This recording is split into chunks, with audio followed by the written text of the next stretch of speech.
Hey guys, welcome back to my channel. So this is like the second part of the Friends X Revolution palette review, or like first impressions I should say, because I'm just testing them out.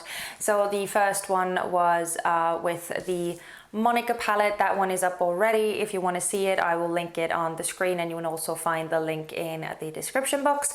And now we're going to look at the Rachel palette, which I'm super excited about. It's just such a cute little palette, very girly, very romantic, and just very rosy in my eyes, at least, even though there are only like a couple of pink shades in there, but still I get a very rosy vibe out of this.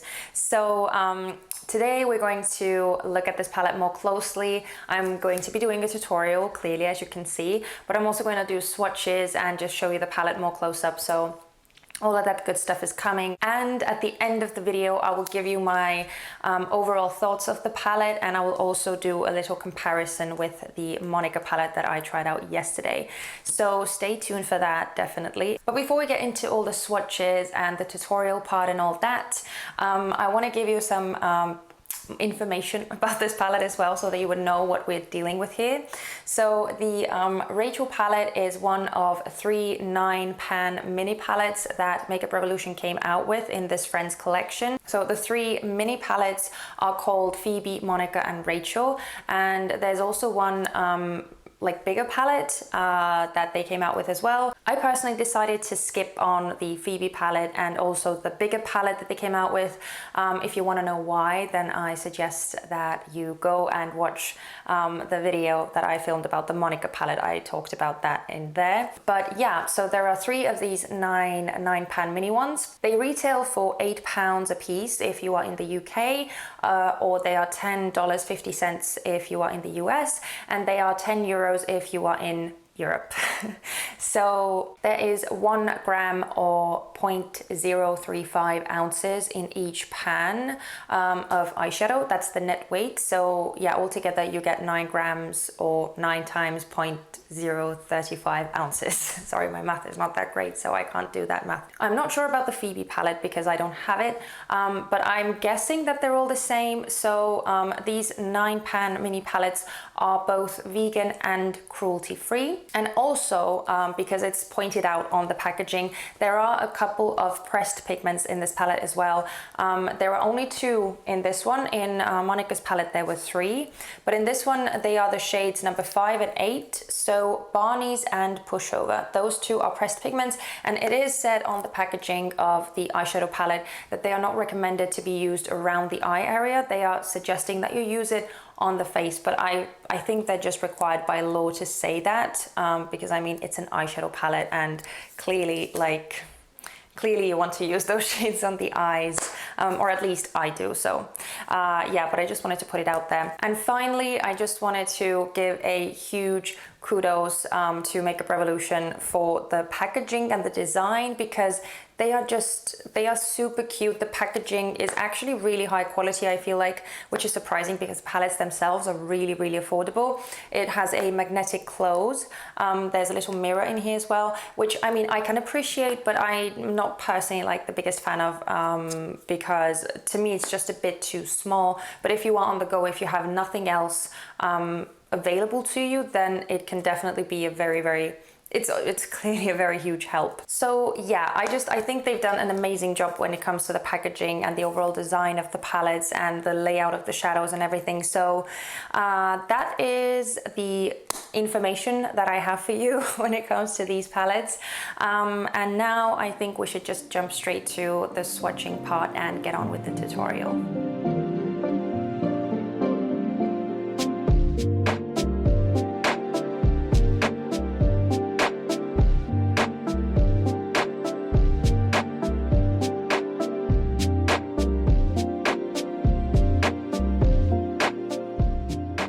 Prep prep is all done. I have my face primer on, my eyelid primer on, and my under eye corrector. As always, if you want to see what I used on my face, all the products will be listed in the description box, so go and check that out if you're interested.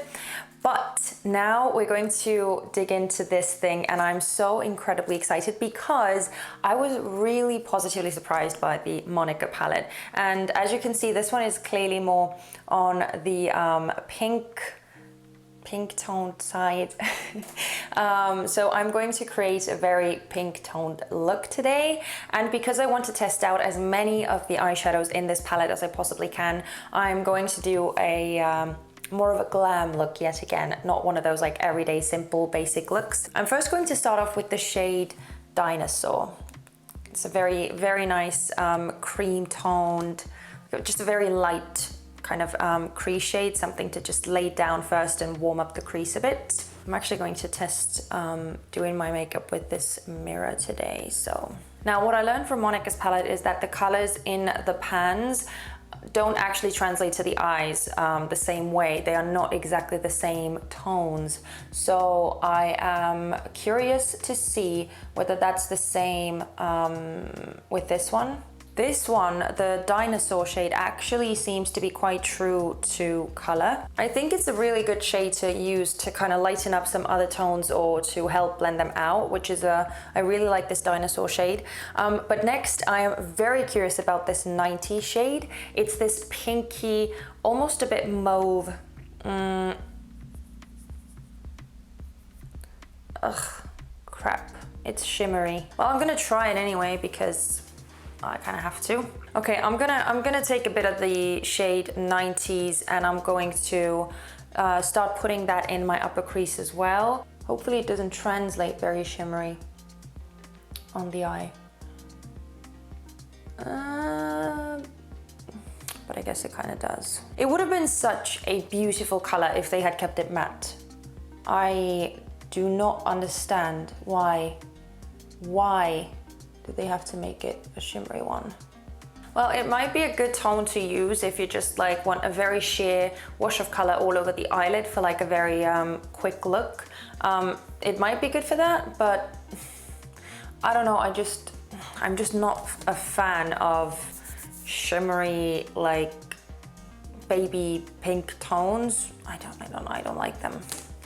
Not my thing. But anyway, let's just focus on the other shades now. So I'm gonna take the shade Barney's and I'm going to start working that in the crease as well, and also in the outer, on the outer and the inner corner, because I'm gonna start creating that halo eye effect. Now this shade is supposed to be a pressed pigment. I really like the pressed pigments in Monica's palette because they lasted so incredibly well on the eyes. This one seems to be really good as well. I'm actually positively surprised by this one because if you look at it in the pan, it looks kind of lackluster. And also I have to say on camera, it looks more on the brown side. And it is brown, I suppose, but it's kind of like it has this undertone that I can't quite put my finger on, but it is again more of that mauvey shade. At least that's what it translates like on the eye. Hopefully you can see it as well. I'm taking the previous brush, well, not the previous brush actually, the brush that we used for the Dinosaur shade, and I'm going to go over the upper part. I really enjoyed this Barney shade. I'm very surprised because I completely overlooked that shadow first when I initially like saw this palette. It's just, I thought it was just another one, like just another brown, but it really isn't. And I feel like it's actually a lot lighter on the eye, but you can build it up, which is nice. And I also very much like that it covered up that god-awful duo chrome pink. That was the 90 shade. I'm sorry, I don't like this shade at all. But we're moving past that. So next I want to take the shade Crush. And I'm going to, again, focus it around the kind of perimeter of my eye, on the inner corner and the outer corner the most, and also connecting it in the crease. I feel like this shade is not as dark as it seems in the pan, which is not necessarily a bad thing because I feel like it's, again, more beginner friendly. You can just kind of build up the intensity of the shades in layers, which I prefer to do anyway, because I just feel like it gives you a more clean and crisp result afterwards. And I do very much like how it's not like completely overpowering the Barney shade that we put down. It's more so combining with it and kind of just deepening up that shade rather than like covering up with a very intense brown. That sometimes can happen if the shades like in a palette are very, very pigmented. You put something on top and then it just covers everything up, you know, instead of adding depth, which is what I'm trying to do here. So I do appreciate that. Now, because this one, the shade Crush, is not a pressed pigment, it's a regular eyeshadow, it's going to be very interesting to see how that one will hold up. Yesterday when I was testing Monica's palette, the shades lasted incredibly well on my eyes, but it was because they were all the matte ones at least, were all pressed pigments. So I'm definitely curious about this one. I'm going back in with the previous brush that we used for the shade Barney's, and I'm just lightly blending over, again, the outermost edges. This top is driving me nuts. I don't even know why I wore it. It's always the same with this one. Anyway, I am dying to get into the shade Pushover, because now this is another one of the pressed pigments in this palette, and it looks so gorgeous, so vibrant, so loud, and I'm very, very, very excited about this one. So I'm going to start building that up around, well, in the halo eye shape again, and we'll see what happens. Kind of trying to stamp it into the outer V and also in the inner corner, so I wouldn't, you know, overpower the previous shades, but that it would kind of still blend in, you know. I think I'm gonna leave it for now, and I'm going to go over the middle part with the shade Chip. Let me try with my finger. I mean, I like it, but I think the metallic shade in Monica's palette was better. It's one of those textures that you put your finger in it, it's really creamy, like very, very super smooth. But then, like, it kind of, it's almost like a film on your finger, and it doesn't really come off your finger all too well. It just sticks. So it's definitely more of a sheer color, this one, but I do like the way that it looks on the eyes, you know. So I'm not dissing it, but it's just, I just preferred the one that was in Monica's palette when it comes to the formula. But I also want to go over top with the shade Tag a bit and see what that does and whether that does anything. So I'm going to use my finger for that first. I guess it just kind of lightens it and gives it an extra dimension. So, well, now I'm gonna have to do the same thing on the other eye. I think I'm gonna go over that with the shade Chip because I prefer it to be more gold. Okay, so I'm going to clean up underneath my eyes, and I'm also going to do the rest of my face makeup off camera really quick, and then I'll come back here and we'll finish up the lower lash line and see what I think. What are my final thoughts about this palette? Okay, so the rest of the face makeup is pretty much done. Now we only have to finish up the lower lash line, do the lips, do the lashes, and it's done. I actually think I want to mainly use the shade Chip on my lower lash line, but I'm also going to fade it into the outer V with a mixture of the shades Barney's and Crush. I think I like that. So now I'm going to do the inner corner, and I'm going to take the shade Shopping. It's a really white. Yeah, actually kind of works. But I want to go over top with the shade On a Break, because we have so much gold going on. I want to add a bit of a golden tinge to the inner corners as well. Otherwise it's just way too white. Oh, it actually goes really nicely over that matte white And that sometimes doesn't really happen. Oh, okay. I think I might have gone a bit overboard. Let me tone it down a bit. Just kind of going over it with a clean brush. But oh my god, I think I used every single shade in the palette this time. That's pretty good. Okay, so I'm quickly going to finish up this look. I'm going to curl my lashes, apply some L'Oreal waterproof mascara. This is the Paradise Extatic waterproof mascara. I'm also going to apply some falsies. I'm gonna use the same pair that I was wearing yesterday. So it's the red cherry eyelashes in the style O Naturel. And then I'm gonna finish up the lips with the Catrice lip foundation pencil in the shade Can't You Hear That Super Bass.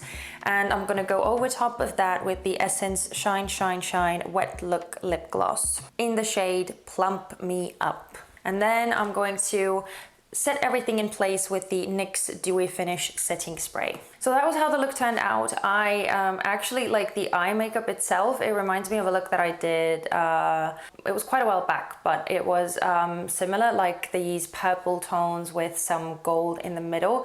So it does kind of remind me of that, but anyway, this whole thing testing out wasn't actually about like being super original. It was just about seeing how the Rachel palette does, and you know, trying every shade in the palette as best as I could. So yeah, well, final thoughts. I have to say I do like this palette as well. I think it is it's such a cute little 9-pan mini palette, and I feel like you can get quite creative with this palette. You can definitely do like everyday, like more girly looks, because I get a very girly vibe off this palette, more so than with the Monica palette. Like more of these romantic pink tone shades, but obviously you have these two like more shimmery ones that you can do more glam looks with as well, and make it into more of a like a night out look. So I do think it's a very, very cute palette, and it's definitely worth the money. I'm so, as I said with the Monica palette as well, I'm so surprised that the quality of these Revolution palettes has like really, really gone up. And funnily enough, I have to say that the shades in this palette are much more true to like what they look like in the pan, much more true to life. When the Monica palette it looks like one tone in the pan, but then it translates completely differently on the eyes. Well, maybe that's a bit dramatic, but it's definitely a surprise when you actually put it on the eyelids. So yeah, in that sense, I have to say that I prefer the Rachel palette in that sense a bit more, but overall I still think that I like Monica palette, the Monica palette more. And also this is seriously my biggest letdown in this palette is the shade 90s. I just do not like that shade at all. I'm not a huge fan of like duochrome shadows anyway. I mean, they can look very, very cool depending on the duochrome shadow. But when it's like a baby pink like that, it's just... So that's really my biggest negative when it comes to the Rachel palette. But all in all, I really had a lot of fun playing around with both of these. I was positively surprised about the quality, as I already said. I feel like they have really upped their game. And just overall, these two, I'm very happy with both of these. And I feel like I can get a lot of use out of those, and I can take them with me. Should I be able to travel again in my life? I don't know. But yeah, it's they're definitely really, really, really good palettes to take with you on the go and just have fun with. Just for every day, or if you want to turn it into a more sultry nighttime look, you can do that as well. And they are so incredibly affordable. Again, if you have had the chance to play around with these palettes as well, let me know what you think. Are you happy with your palettes? Are you thinking of getting any of the collection palettes? Let me know your thoughts in the comment section down below. And as always, thank you guys so much for watching. I really, really, really hope that you found something useful or interesting from this video. If you did, then I would really appreciate it if you would give me a thumbs up as well. It would mean so much to me, and it would help other people find my channel more easily, and so we could also grow even bigger. And if you do want to see more of me, more of my content, then don't forget to subscribe as well if you haven't already, so that you wouldn't miss out on my new uploads. But yeah, I'm gonna finish off on that. So I hope to see you guys very, very soon. And in the meantime, please take care of yourselves and see you in my next one. Bye bye.